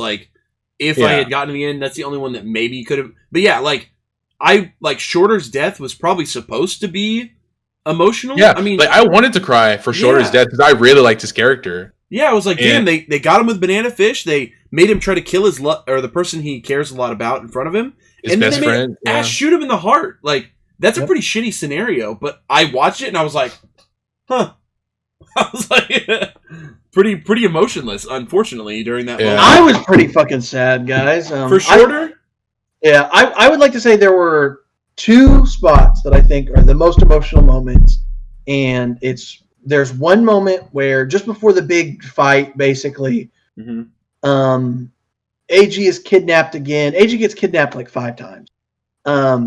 He's a damsel in distress. Which obviously he's incapable of performing in this mafia world. Right. But Ash is sitting in this window and he's crying and he's like, please, God, don't let them take AG. Just take me instead, please. And that was okay. I remember that part almost got me. Okay. Yeah, and then whenever Ash meets with Yue Long, the head of the Chinese at that point, there's a subplot where the Chinese mafia gets overthrown by their youngest brother. He goes through and kills all of them. Right. That was building where I am, Kenny. Yeah. And he's like, okay, we'll give you AG back, but you have to kill yourself right here, right now. And he hands him the gun, and he takes the gun, and he pulls the trigger, and he's like, there's no bullets. And Yue Long's like, what the fuck? Oh, and everybody there is like, he's like, come on, is that it? I just have to kill myself? You'll let him free? You promise? Yeah, come on. And you're like, oh my God, how much Ash truly cares about AG and saving him. Yeah. So, yeah, and like I said, I think Ash was the character I was building to like a little bit, so I think that there was room for us to like him by the end for sure, enough to care about his death. But I did have huh? You didn't even meet some of my favorite characters. Really? There are characters that get introduced in the back half that you guys like a lot? Yeah, did you meet Kane Blood? Mm-mm. Kane Blood! You didn't meet, and you definitely didn't meet Blanca. You would love Kane Blood. Blanca. So there are two solid mobsters that show up in the back half. Yeah, so you got it, David. Okay, the Kane Blood is the head of the black gang, the black people in New York. Which he works with. He's dope as fuck. Ash works with the new Chinese head, Singh, and he works with Kane Blood mainly to take down Dino and deal with the Chinese. And then Blanca is Ash's mentor, who had previously retired, and he's brought back into the game by Dino. And then he's definitely a mercenary type character where he's bad and he works for Dino, and then he works for the Chinese, and then finally he changes sides and is like, listen, Ash, I'm with you. And so he's a part of the final battle. So he's a retired Russian Spetsnaz soldier. Yeah. So he's hella skilled. He's a badass. Yeah. Very interesting. I wonder. Yeah, I mean, and honest, Alyssa and I just weren't feeling it, so I can't imagine we'll watch the ending. But I might watch some clips or something just to see some of the back end because there's a lot of highlights in the back end. Yeah, so I mean that's unfortunate. That again, I felt like it was getting better around episode 10, so maybe I need to revisit it and go ahead and finish it up. Even though I know I guessed the ending before you guys even told me, so I'm not even worried. Obvious, right? I mean, it kind of had to happen. That like the story set itself up like that from the beginning, and I think that it had to happen. My only other curious moment that I want to ask you guys about is like, is there anything else revealed about the drug itself? Because like, I felt like the drug, for it being like the namesake of the series, was really not the primary, other than the fact that it caused Ash's circumstance in some ways. Right. I don't really see the drug as a major player as of episode 11. Like, do you feel like it did, David? Yeah, so I don't remember the specific like what was happening around episode 11, but near the end it definitely does become like the huge focus in the plot, because it's basically falling into the hands of the bad guys, and Ash and Squad are doing what they can to get it out of their hands and to destroy it once and for all, because it's basically on the level of like starting at like World War III. Okay, so interesting. It definitely, I think there is a point in the 24 episodes where it kind of loses its relevance for a little bit, but it definitely comes back because it's like perfected. The person that created it dies, but then it's picked back up by another scientist and perfected. Yeah, the episode I just watched, both the scientists that had established it were killed. Ash killed them. Right. Yeah. Because Ash. But then another scientist comes up and then he picks it up, perfects it, and then he's like, "Hey, Dino," and actually US government. One of the scientists doesn't die, Jerry. The one that Ash shoots, the brother, he does die. The good guy scientist lives or whatever. The one that's the other guy, he ends up getting kidnapped, and then they give him the drug and then pick his brain to try and finish it. And then we have Dr. Mannerheim, who is this third scientist that is the shit. Yeah. So shithead. That's good to know that the drug still plays it, because I think in the first half I was kind of back and forth about like, do they really care about this banana fish? Is this more, was it? And then it was getting a little more integral as we were getting a bit into it. So I was like, okay, maybe this is going to pick up. I also thought it was funny because I thought that the characters knew banana fish was the drug from the beginning, but then there was like this reveal in like episode 4 or 5 where they were like, banana fish isn't a person, it's a drug. And I was like, wait, what the fuck? I thought we already knew that. And I was like, they thought it was an organization. Yeah, like a thing. The organization was banana fish. But it just sped through that front half so fast that like, yeah, I didn't catch like that there was other underlying components there. I was like, God, it was like mock speed in the first 3 episodes. I mean, 30 chapters an episode, that's fast. That's hella fast. It's really fast, guys. That's really fast. Okay, so the other big thing that I want to talk about Banana Fish, which I thought was really odd, and I want to get your guys' opinion on this. Was there any reason for it to be modernized? I couldn't figure out why the show was happening in a modern day when this is not, if you look at the manga, none of that was there. I couldn't figure out what about the directors of the anime thought it was a good idea. Like, I felt like this story would have actually held up much better had we been saying this was happening in the 80s. So I was confused why the animation team went for a modern day approach. Do you guys feel like it played off, or did it? I didn't feel one way or the other about it. I felt like if it was in the 80s, it would have been the same story either way. And so I think they just decided to modernize it to target modern audiences, right? Yeah, that's what I was thinking too, like to make it more relatable. People of today's age. But I'm like the same. I wouldn't have cared if it was 80s or that it was modern. Yeah, I don't think it would have really affected the story. There were parts where they use like cell phones and they use computers to do research. iPhones, research. Yeah, there was all sorts of stuff where it's kind of like shoehorned in, where I felt like they were trying to convince us this was happening in the modern day, despite obviously like they kept the dress of the 80s. Like everyone was the style was very 80s. Yeah, they were still dressed like the 80s, but then they would like randomly have like iPhones or like tablets. Yeah. And I would be like, why are they like, I just feel like the animation team just had no, like it could have just been a newspaper or like, you know what I mean? Like they didn't need to shoehorn that in. And I felt like it hurt, for me at least. What makes this show so groundbreaking is that because of its time period and place, this idea of like two guys having like an emotional relationship that was like a deep emotional relationship, that's pretty like telling of a time that was not with it, like not about it. But all of a sudden transplant this story into the 2019, 2020 time period. and all of a sudden you're kind of like, there's lots of stories about similar things that have happened in today's time period as things are more accepted and more open in the open. So I felt like it was kind of, it actually takes a bit of the gravity of the situation away by like which again, for most of the show, you kind of can get lost and believe that it's the 80s because the like the way they dress, the way they speak, it's all very, they didn't change any of that. It looks just like the manga, but then all of a sudden you'll like see someone pull out an iPhone and you'll be like, what?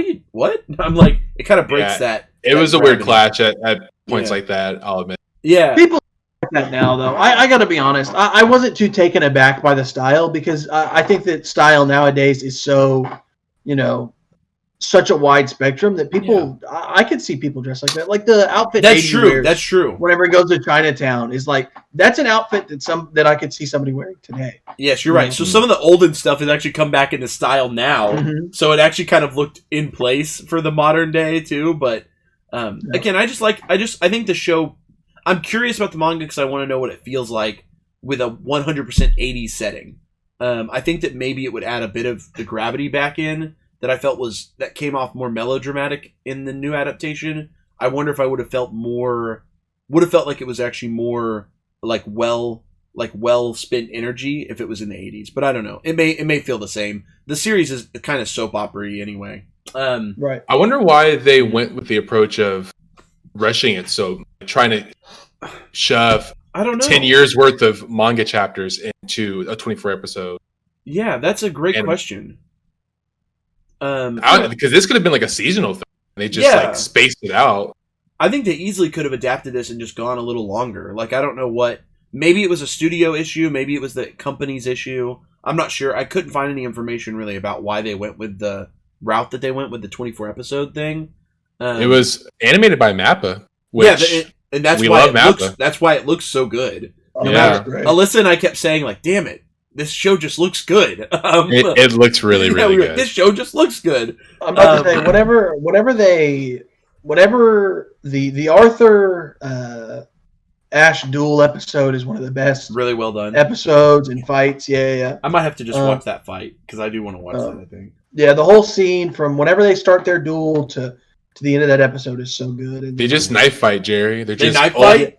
Classic. That's pretty baller. Gang leader knife fight. That's kind of baller app. It's pretty baller. That's kind of okay. That's kind of dope. But yeah, I think that's the kind of the second like big complaint I have with the show was just changing the time period and the pacing. I think those are the two. With those two things adjusted, I think the show would have been a much better watch for me.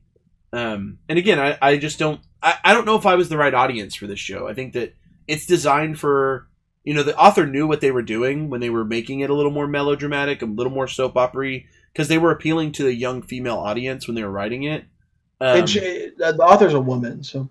And yes, I assumed it was a woman, but I don't. Shojo's can be written by men too, I think. But yeah, so I mean, I assume they knew what they were doing. This was intentionally designed to appeal to a 16-year-old girl. And that makes sense that I'm a 26-year-old man, so I understand that like traditionally this wouldn't be my cup of tea to begin with. So I'm surprised that I enjoyed some parts of it at all. I think that seeing that there was and I said it earlier, but like the author definitely put some time into the characterizations that I think it paid off for the author. So pretty good job there. I do want to. You guys started on the music. I wanted to mention the only thing that threw me off once is during one scene. I can't even remember where it happened, but during one scene they had this one music track, and it was like it reminded me of like a Final Fantasy like boss dungeon match. Like and it was like the same little like riff that they just did over and over and over again. And for some reason it played for like a solid like 6 minutes. And by like minute 4 or 5, I look at Alyssa and I'm like, Alyssa, has this song just been playing like without change? And she was like, yeah, I think it has. And we like listened for another like 2 or 3 minutes until it finally like changed the song. But it was like just this one like guitar riff like over and it was like what was happening? Like what was the scene? I can't remember which scene it was. It was one of the action scenes. But it was crazy because I was like I was like, why are they doing that? I was like, who made this choice? I was like, is this are we on the boss? Like, I was like, what's happening? I was like, it was like, and I was like, oh my god, what's going on? But that was like the only moment I caught it. Most of the time, the music worked really well in the show, but that one riff, I just was like, what? It was not as like. After I heard it for 4 minutes straight, I was like, I don't like that anymore. I was like, I don't want that no more. But it was and I didn't get it. There's a second opening, you guys said, that happens in the second half? Was a second opening. But you liked opening one better? I personally like the first opening. Well, the second opening is really good too, so it's hard. Okay. My favorite song, I think, would be the first ending song. The first ending, they integrated that song really well into the back half of some of the episodes. Yeah. So that I did want to. The song itself is so good too. Yeah. I've just been like listening to the whole song on repeat the past few days. The show definitely did something most anime don't, which is they integrated that ending song into the actual tension of the episode. You know, they found endings that they could end it on that the music worked with the scene. So I thought that was a really cool choice. Because not most shows won't do that nowadays. You know, usually it's a hard cut and then it goes to the ending song. But other than that, I think that overall, you guys should rate it. I'm not going to give. Wait. Because for me, it was a drop. What? So we should do our ratings at the same time. We'll say our number at the same time, and then we can explain. Well, I'm going to give it an NA since I didn't finish the show. Okay, so it should be me and Kenny. Yeah, Kenny and David. What'd you guys rate it? Okay. 3, 2, 1. 7. You guys gave it the same number. What? Whoa! 7 out of crazy. 10. I really enjoyed it. Okay. The animation. Here's the thing: the animation, the music, and just the general feel of the show is good. Period. Right? That's great. The pacing is a little hard in the beginning. We didn't even get to talk about my favorite character, Max Lobo. Really, and I love the that was Sanji. The parallels of each character is sort of associated with animals, and they sort of act in that fashion. How Dino's a dinosaur, and Lynx. Ash is a lynx, and Max is the wolf. He's the Lobo, and so I really liked how they all functioned. And then Yue Long, his name is. It's associated with the moon or something, and then obviously Blanca. I just liked how each character sort of, had these separate writing tropes, I guess, that were associated with them and how they acted. And then I love near the end, Eiji says, "But you're not a leopard." He looks at Ash, and Ash tells the story about how this leopard is frozen all the way at the top of Mount Kilimanjaro.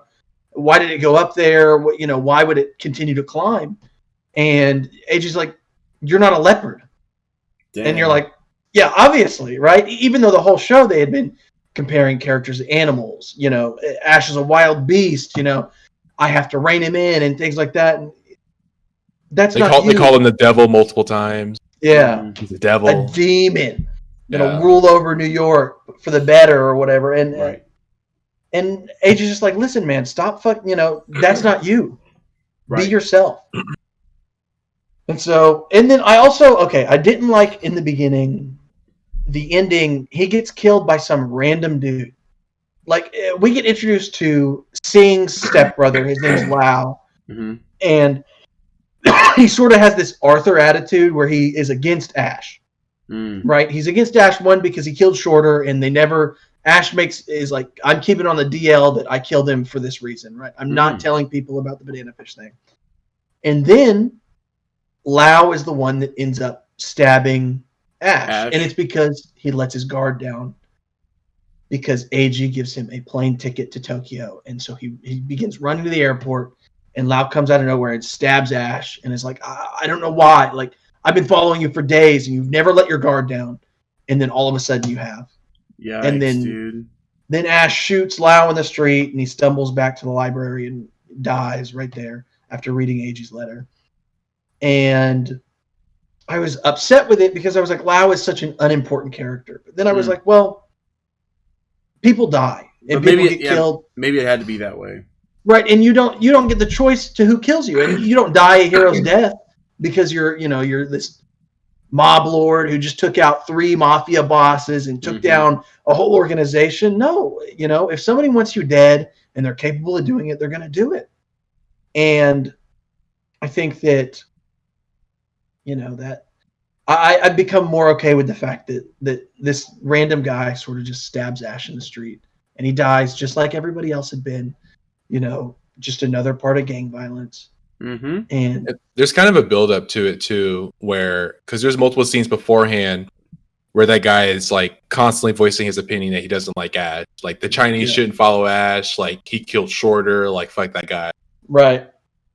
So it wasn't like a complete surprise, but that's a cool point of view though, Kitty, to talk about how people die of gang violence and it doesn't matter who you are, but that character was going to die that way. But they shot you in the street. Solid 7 out of 10 from you, Ken. David, what do you think? Final thoughts on Banana Fish? I'll be quick. So okay. I like the characters. I didn't think about this while I was watching the show, but after discussing it and thinking back on it, the pacing was, as we've all discussed, was also an issue for me as well. Yeah. There were so many characters I liked a lot that died that I wish I had an emotional reaction to, but I didn't because it was the pacing, how it was rushed in terms of all these things that are happening. I didn't get to have that reaction. I definitely want to start reading the manga just because I would love to get more, backstory, more plot on this universe, learn more about the characters. I give the anime itself a 7. I was originally going to score it higher than Erased, but after the discussion of our hesitances with it, I was like, okay, I can't make it higher than Erased. Erased actually made me cry. Erased was really good, yeah. Erased was really good, and I thought this show was really good too. But there's some shortfalls here and there. So so I gave it a 7. It's a really good. I would recommend it to watch it for those that are listening. It's it is a good watch. The music is really good. So good. The plot itself is a really good plot, and if there's also a lot of good action sequences as well. Ash kills a shit ton of people. So many guys. I don't know if we talked about that. He does kill a lot of. He kills a lot of people. I think there's a point in the show where he just kills people to kill them, and he's like, "I'm a monster. I'm disgusting. I'm a murderer. There's blood on my hands." Yeah. And Ash, AG embraces him, and you're like, my boys.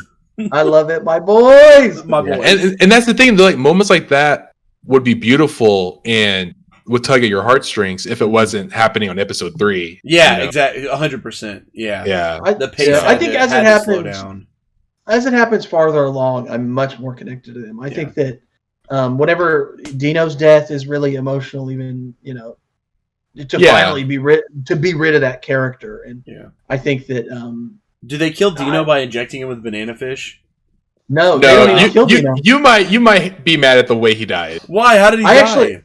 Dino gets shot. But he gets shot by so he ends up hired because Blanca will no longer work with him, and Blanca's really the only one who is sort of savvy enough to defeat Ash. He hires a sort of ghost squad, a handful of guys who are dead to the U.S. government.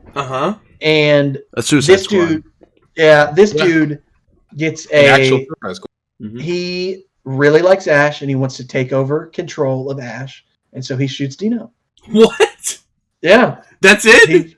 He straight up betrays Dino and says, Ash doesn't get a moment to kill him?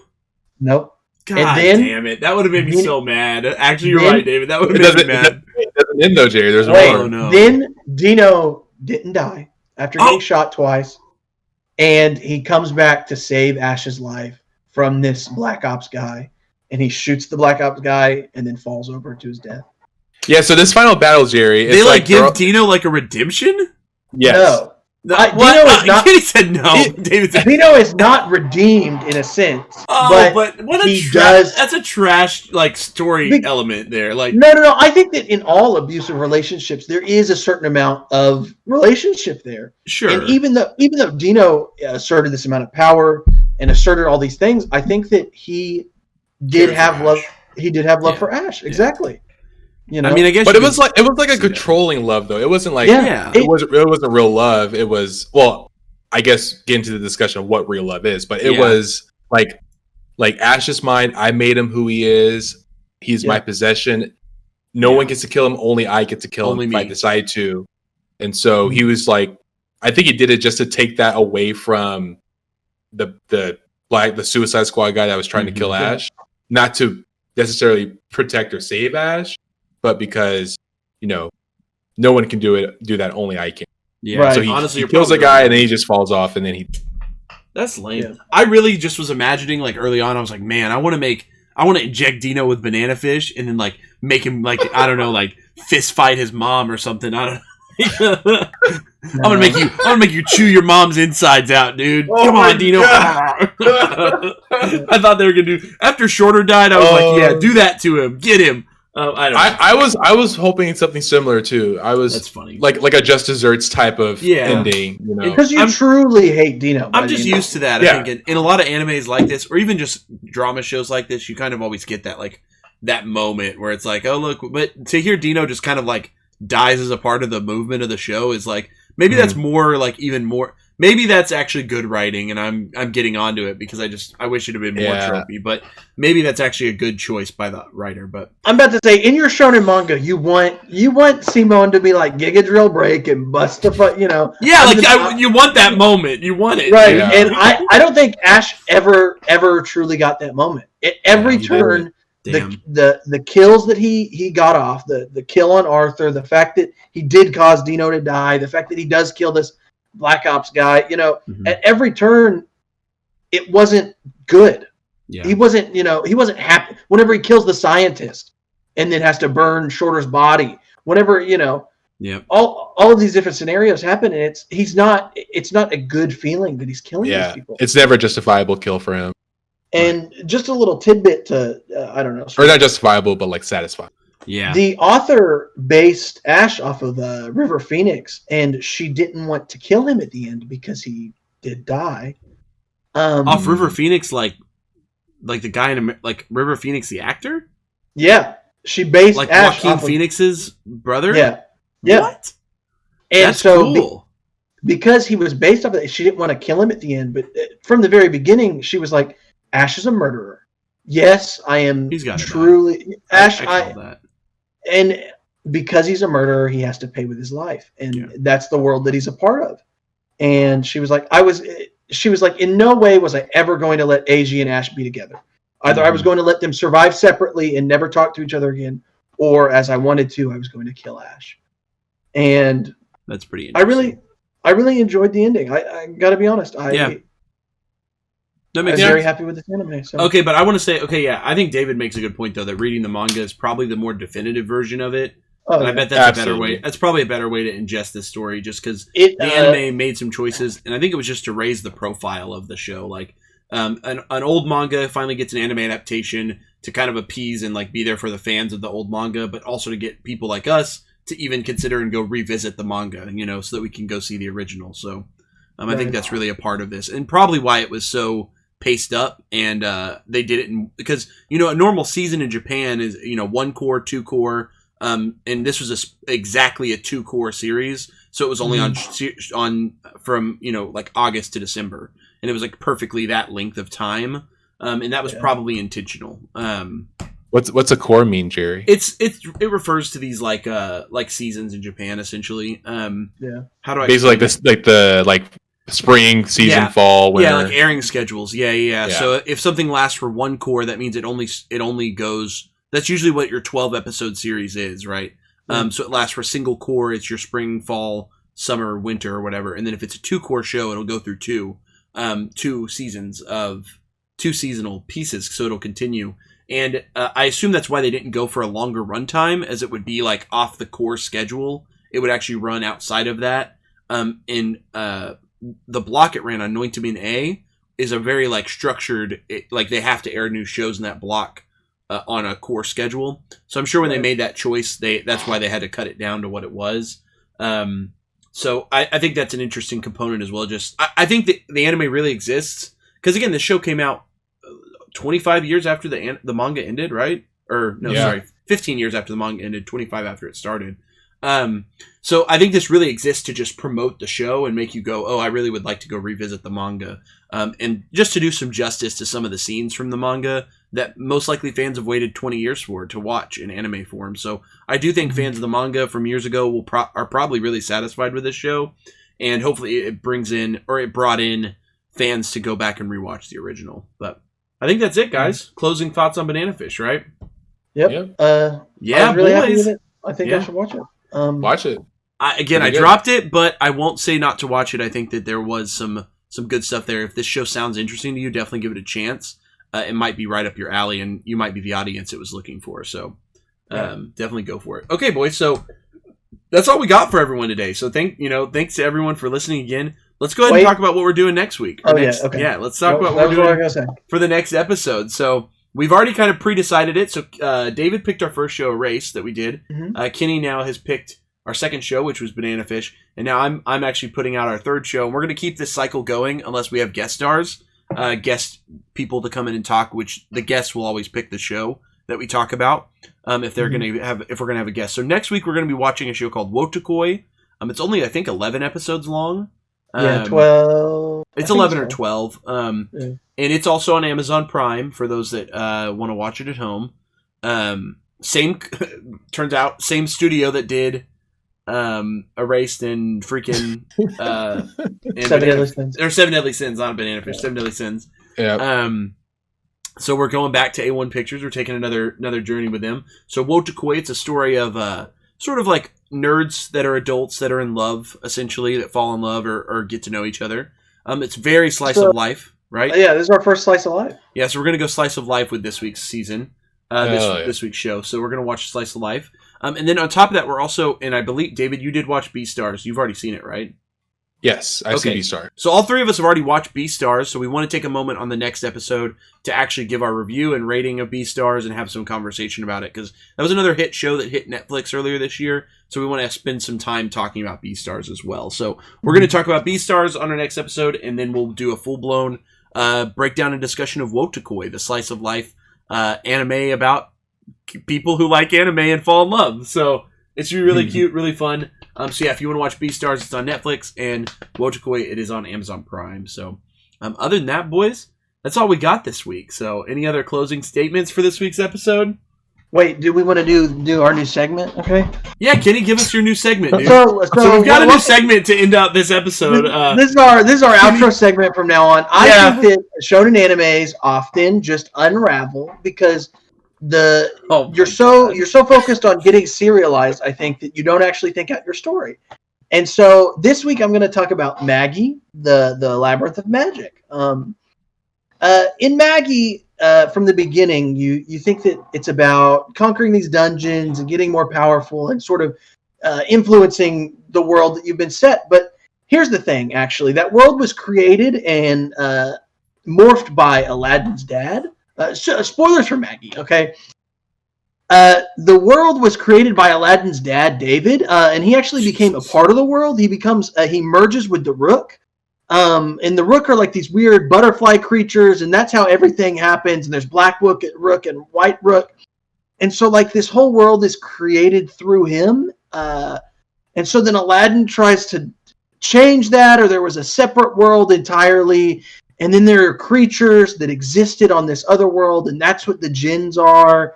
And they don't morph, or they do morph. And if you can actually walk back to the old world if you walk far enough east or something.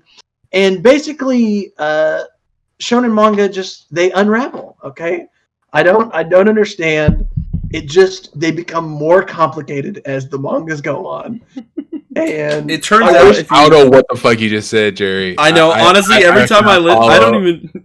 Yeah, MAGI sounds like an interesting thing. I've never watched it either, so it almost makes me want to watch it more, Kenny. You almost actually got me interested in it. Here's the thing, Jerry. Mm-hmm. What I just explained to you does not occur in the anime.